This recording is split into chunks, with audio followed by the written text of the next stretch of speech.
What is happening, Bills Mafia? Thank you so much for tuning in to another episode of the Thomas Take Sports Podcast. Of course, you're tuning in 8 p.m. Eastern Time, but this episode is pre-recorded. I have some plans on the day here, so I wanted to hop on. Of course, give you a little bit of something each and every Wednesday. Of course, we're in the off season, so the off season is a little bit harder to come up with, you know, big time talking points. We're all dealing with it as content creators typically do as we inch closer and closer to the regular season. But preseason training camp, of course, that's really important to me, and I know that's really important to you guys as well.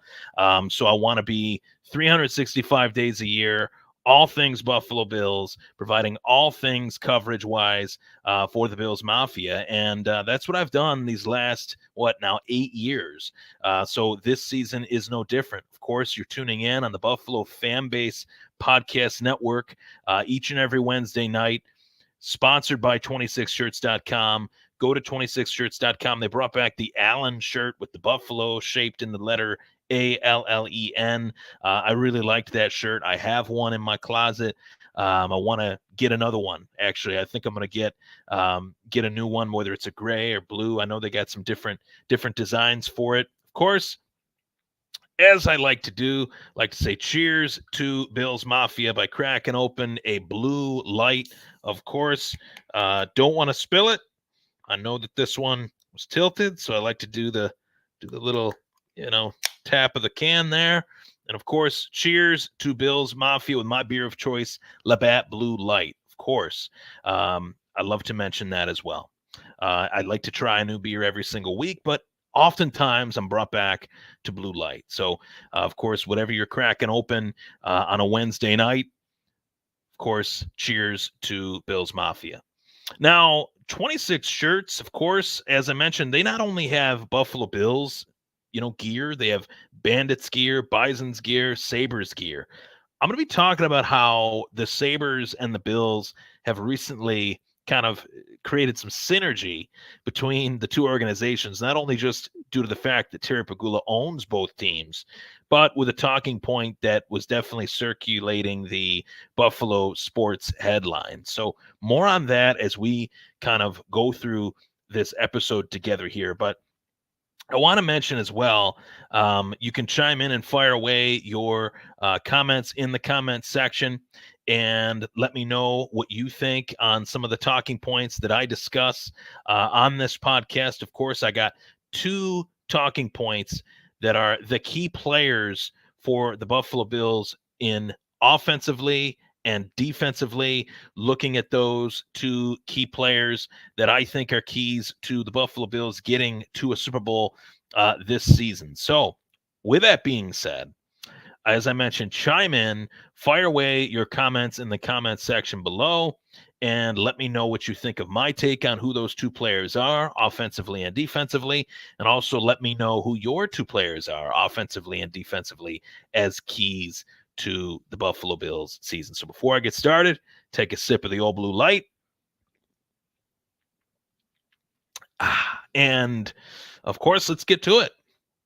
So, of course, as I mentioned, my offensive key player for the Buffalo Bills Super Bowl dreams. Now, this Bills offense has undergone many changes over the course of one offseason. We know those changes. Stefon Diggs no longer in the room.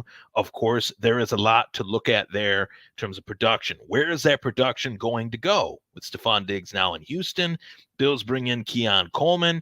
Bills bring in Curtis Samuel to replace not only Stefon Diggs, but Gabe Davis as well. Gabe Davis was a huge part of this offense, and I'd like to think that Bills fans should be talking more about Diggs and Davis being gone together rather than looking at this as just losing Stefon Diggs. They didn't lose just Stefon Diggs. They also lost Gabe Davis, which was a big key contributor to this offense for the few years that he was here, right? 4 years. 4 years for Davis, 4 years for Diggs.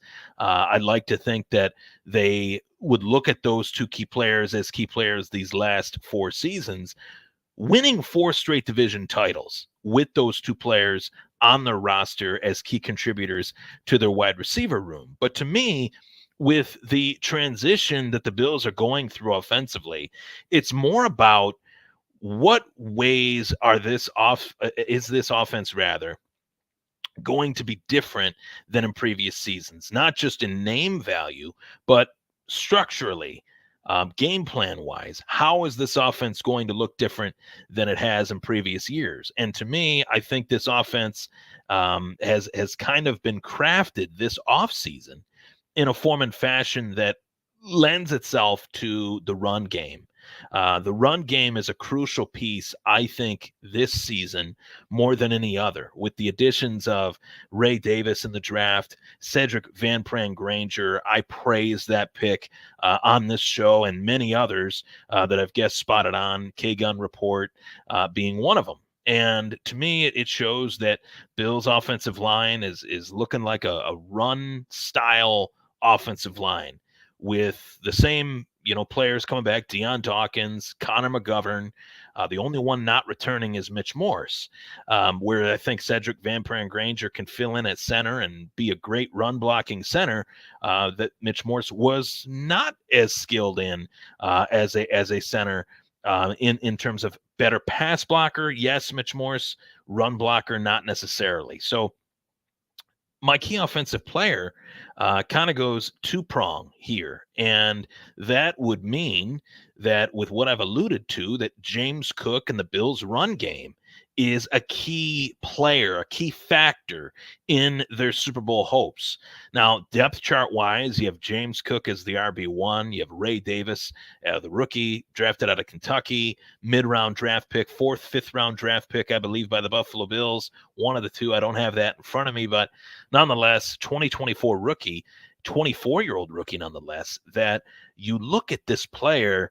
The reason I talk about him so much each and every week is because I think he checks off a lot of boxes that the Buffalo Bills have not been able to check off in recent years. Ray Davis is a player that I believe, truthfully, could make waves in 2024 as a rookie in tandem with James Cook. Great pass blocker, great pass catcher as well. Two things that, Buffalo had hoped James Cook would be well suited in, but not necessarily. We're not necessarily seeing those things from James Cook. We saw more drops from James Cook in big moments than catches. So to me, James Cook has to be better, right? And to me, Ray Davis has to be a big piece to the puzzle, as well as Ty Johnson, as well as some of the other pieces there that they have in the run game that they will add throughout this process, that they have added throughout this process. Guys like Frank Gore Jr., I think they need to be successful in the run game in order to take a little bit of pressure off of Josh Allen. And yes, the pressure for Josh Allen is mounting as many people look at Allen and his narrative heading into this season, at least from what I've gathered on Twitter, as one that, okay, this is Allen's first season without Stephon Diggs. What type of player is he going to be? Is he going to be better? Is he going to be worse? I don't think that. I'm not in that category. I'm not in that camp. I look at Josh Allen as one of the elite quarterbacks. No matter who he's throwing to, he'll only make the pieces around him better by how talented of a player he is. So what pieces around him, though, need to be better to make his job a little bit easier? You ask me that question, that would lead to James Cook. That would lead to the Buffalo Bills run game. Now, for this next one, this would go to the fact that the run game, yes, I mentioned that, but then you got the other side of the ball. You have the defensive key player for the Buffalo Bills and the Bills' Super Bowl dreams. Now, for this one, I'm putting the sunglasses on because this one has got to be one that I'm not shy about. There was a scene in Big Daddy where Julian puts the sunglasses on. He's not afraid once he puts the sunglasses on. I'm not afraid to take a stand here and make a claim that I'm not going to be afraid of. But most people, I think, would be afraid to come on a podcast, hit the record button, and stake their claim as to who is the biggest defensive key player for the Buffalo Bills Super Bowl dreams. And to me, goes without saying, this player might have the most spotlight, or shall I say, angry spotlight towards him based on the lack of production that he showed in 2023, 2024. And without a shadow of a doubt, as I take the sunglasses off here, as I'm not afraid to claim that Von Miller has to be, without a shadow of a doubt, a difference maker in 2024, 2025. Now, I have questions as to whether or not he can be. And a lot of that alludes to the fact that Von was such an unproductive player for the Buffalo Bills this past season. But there are plenty of people in the game, plenty of people that follow Von Miller, plenty of people that I trust far more, just as much as myself, to stake the claim that Von Miller is more likely than not in far better physical condition than what he was in 2023. 1 year later removed from that devastating ACL injury. And, for all my criticisms of Von, the move in particular, I didn't like the contract, right? I didn't like the fact that they were going all in on a guy that, he's on the back nine of his career. That was never something that I endorsed. I endorsed going out and getting a guy with a Hall of Fame pedigree for the locker room and things of that nature, but the money aspect of it was not something that I ever looked at and thought, okay, this is a move that the Bills needed to make. But with that being said, Von Miller did something that was huge for the Buffalo Bills to get the Buffalo Bills on the right path. And that move consisted of him taking less money and restructuring his contract. That was a big move by Von. And I tip my cap to Von for showing the pride in himself to say, hey, I'm not the player that I needed to be last year under the money that I was paid. So it's time for me to take a step back here, do something for the team, and allow this team to get better despite myself potentially getting worse. And I say potentially because I look at Von Miller as a key figure on this team still, especially in the leadership value that Von can bring to the table. He has to realize his role as a leader is even more necessary now than it was last season due to the fact that the Bills have lost plenty of leadership caliber players. Von Miller still being on the team despite losing those leadership caliber players. So with that being said, Von Miller, to me, if he can show what he showed here in Buffalo as a key contributor of 8 sacks on the stat sheet heading into November in a Thanksgiving Day game, if he could get back to that consistent sack production, along with the fact that you have guys like Gregory Rousseau and AJ Epinesa that are looking to take the next big steps in their progression, I could easily say that Von Miller, as well as Greg Rousseau, as well as AJ Epinesa, if they can take those next big steps, Buffalo's defense should be far better than what it was in 2023, 2024. And maybe with this new defensive coordinator named Bobby Babich Jr., we're going to see a little bit more exotic blitzes. We're going to see a little bit more exotic play calls. Maybe Sean McDermott will feel a little bit more trusting in his ability to just let his DC run the defense. I think Bobby Babich has this new young flair to him that maybe Leslie Frazier didn't have. Maybe Leslie Frazier could not allow himself as a coach in his older days, as a veteran NFL coach, to let the defense kind of run wild a little bit. There was a lack of that in the Leslie Frazier years. We saw it a little bit with Sean McDermott last year. Maybe Bobby Babich could kind of turn that volume up, pun intended, on the Buffalo Bills defense. What do you guys think of that? Do you think that that's a worthy assessment? I think it is. And talking about fantasy football, as I like to, sidebar here, if Buffalo can be successful in the run game, James Cook was one of the best running backs in fantasy last season, and was a huge breakout player for fantasy football. But if Buffalo's defense can create pressure for fantasy football, you're going to be reading about the Buffalo Bills defense in my articles on Substack. Fantasy football articles will be coming at you, though, as recent as this week, as I count down from 10 to 1. I've already counted down the top 10 quarterbacks from 10 to 9. Number 10 was Jordan Love, is Jordan Love on the Green Bay Packers, as well as my top 10 quarterback ranked at 10 on my top 10. Number 9, Kyler Murray. And of course, number 8 and number 7 will be released today. So keep your eyes out on that. You can subscribe to my Substack, ryanthamastake.substack.com. Greatly appreciate you guys that have done that thus far. Thank you so much for the support. There it is right below, ryanthamastake.substack.com. for all fantasy football articles and any other articles that you guys are looking to read, written by yours truly, RT. So I wanted to mention this, and I did mention it from the top, a really cool moment in recent Buffalo sports history. Now, you guys know me. I'm a Buffalo kid through and through, born and raised in Western New York, born and raised in Lockport specifically. That's where I grew up.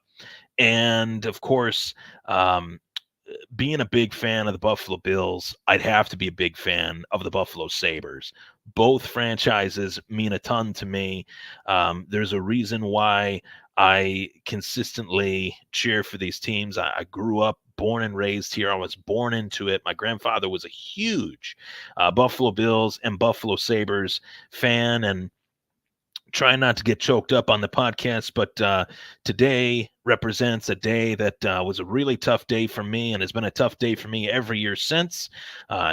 June 19th is not just Juneteenth, but to me, it's a day that represents the passing of my grandfather, Bob Stoll, who was a huge supporter of mine, was in my corner every day of my life from April 30th, 1992 to June 19th, 2008. So really good to really good to feel his presence, throughout this journey. I know that he's been watching over me. He's been looking over my shoulder, in my corner. Damn it. I told myself I wouldn't get choked up, but I did. But to me, I think of what he would think of Josh Allen and the boys in red, white, and Bills blue. What would he think of James Cook? What would he think of all the changes in this organization since 2008? That was a long time ago. And I realized at the age of 32, 16 years with him and 16 years without him. I've reached that halfway point, but I've never been without him. He's always been on my mind, and has always been somebody that has, been in my corner in this journey. I know it, feel his presence every day, and he was a big reason why I am who I am. And those that know me, those that really close to me for all these years know that. So I did get choked up. I'm not ashamed of it. He's somebody that meant and means a lot to me. I carry him with me every day, and I had to mention him on this day, a day that represents his move to heaven. And I believe in that. I believe that at one point I'll get to see him again, and hopefully we'll be able to talk about the Buffalo Bills Super Bowl parade, of many parades, once I get to see him again. So I mention this because the Sabres meant a lot to him. The Sabres mean a lot to me. The Bills meant a lot to him. The Sabres and Bills mean a lot to me. So with that, Sabres head coach Lindy Ruff talks Josh Allen, and a good buddy of mine, Matt Beauvais, nailed a great interview with Lindy Ruff. He did a phenomenal job asking the questions that he asked to Lindy Ruff, not only about Buffalo, not only about the Sabres, but about the Buffalo Bills as well. And it was a really cool moment to see Lindy Ruff shake the hand of Josh Allen, knowing that Lindy Ruff is a massive Buffalo Bills fan for obvious reasons. He's been in Buffalo since the 70s, right? As a player on the Buffalo Sabres, coached the Buffalo Sabres from, 96 to 13. And now he's back 11 years later as the head coach of the Buffalo Sabres once again, entrusted to get the Sabres on the right path finally, as the Sabres have not made the playoffs in 13 seasons. So Lindy Ruff, speaking about Josh Allen, it's great to see a coach that is a different sport coach, granted, but one that recognizes the evolution of Josh Allen, one that recognizes the work ethic, the leadership, the passion that Josh Allen plays with. And the fact that we have that guy leading the Buffalo Bills, the game's most important position, the fact that the head coach of the Buffalo Sabres recognizes those traits that Allen possesses as a means to find those traits within the new Buffalo Sabres that he is now coaching. Guys like Peyton Krebs, Alex Tuck, of course, Tage Thompson, Rasmus Dahlin, to name a few. This Sabres team is really uber talented. They just need the right oomph to get it over the hump. And it's nice to know that obviously Josh Allen was a big factor in what helped the Bills get over the hump, but it's nice to know that Lindy Ruff recognizes that as factors that could help the Sabres get over the hump. Skills and traits that Allen possesses are what Lindy Ruff is looking for. Granted, different sport, but sports is it's a human game, right? Football is a human game. Hockey is a human game. Sports is a human game. Any sport, it takes more than one. It takes a lot of personalities to come together and get it right. So Lindy Ruff, I thought that was a really cool moment, and I wanted to put some shine on it. If you are a Buffalo Bills fan, if you are a Buffalo Sabres fan, chances are if you're a fan of one, you're a fan of the other, more oftentimes than not. Go check out that interview, because it was one that I really enjoyed, and it was one that I think spoke to the changes that Lindy Ruff has undergone since he was fired in 2013 by Terry Pegula and rehired by Terry Pegula in 2024 to do the job that Terry didn't think he could do. But very interesting times at Seymour Knox Plaza for the Buffalo Sabres. I'll be there, home opener. I'll be there at some point along the way as well. To support the team. I really think that they are close. I feel it. I feel it in the same way I felt it when the Bills had Josh Allen post his rookie year. I felt like they're going to get to the playoffs with Allen. And it's only a matter of time before they get to the playoffs with Rasmus Dahlin, Tage Thompson. Takes a lot of different things, a lot of puck bounces to go their way to get there. It's a much more complicated game than that of football. And football in its own right is complicated, which brings me to my next talking point, my last talking point on the show, one that is on a very tough day for me. I won't lie. I woke up this morning and I was very sad today. Just realizing that it's been as many years without my grandfather as the years I got to spend with him.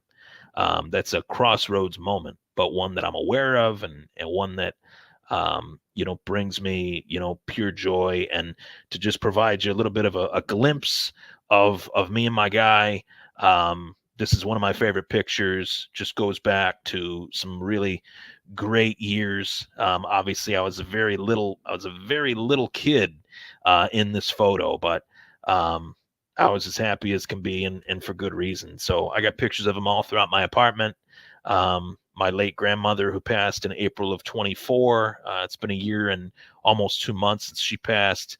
And it's been very different.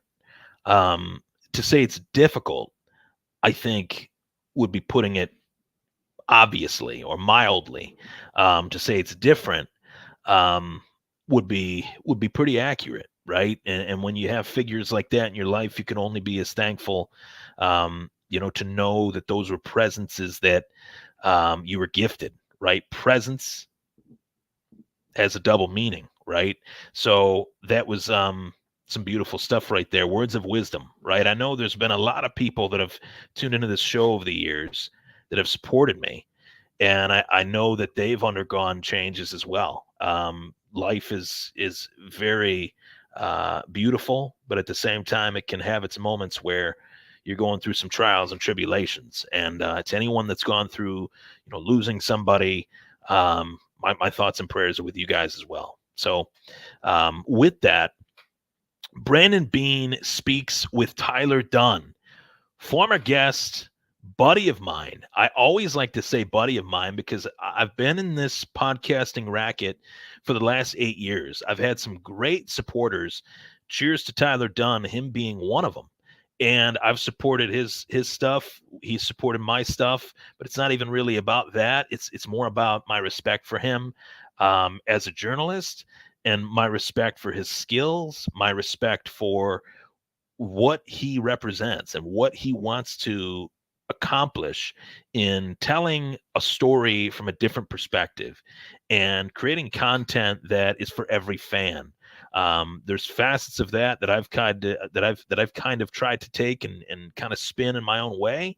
But this article that is on golongtd.com that talks about it's a conversation piece, obviously, between himself and Brandon Beane, goes over a lot of different parameters in terms of what Brandon Beane has gone through as general manager of the Buffalo Bills. And make no mistake about it, a lot of what I expected Brandon Beane to say, he said, but the words were loud and clear as far as what state the Buffalo Bills are in. They are not in a rebuild.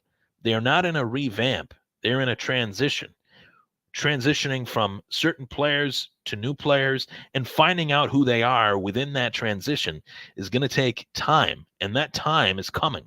September, October, November, December, and God willing, January and February, that time will be coming where we will learn more about the Buffalo Bills and their leadership this season than maybe in any other, because it's been an easy road in terms of finding leadership.